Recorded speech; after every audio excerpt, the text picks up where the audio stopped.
Benvingudes i benvinguts a les píndoles informatives.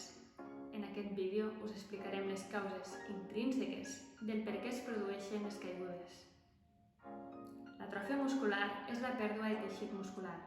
Aquest fet pot comportar debilitat i dificultat al moment de realitzar activitats.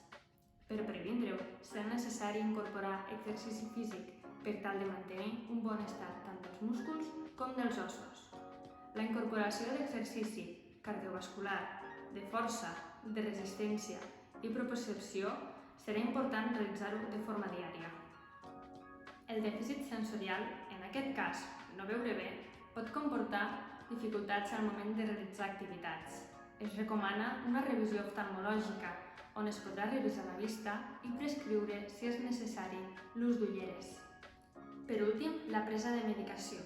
Fàrmacs antidepressius, psicotròpics o altres medicaments que puguin minvar les funcions de la persona són susceptibles de provocar caigudes.